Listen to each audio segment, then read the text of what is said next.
আমি ঈশ্বরের নামে শপথ করিতেছি যে বিধি দ্বারা স্থাপিত ভারতের সংবিধানের প্রতি আমি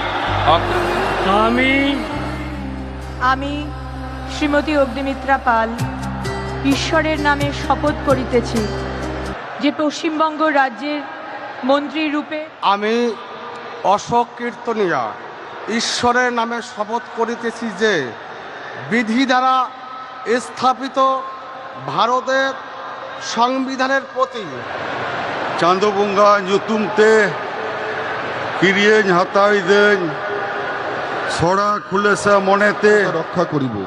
পশ্চিমবঙ্গ রাজ্যের মন্ত্রীরূপে আমার কর্তব্য সমূহ নিষ্ঠাপূর্বক এবং বিবেকসম্মতভাবে নির্বাহ করিব।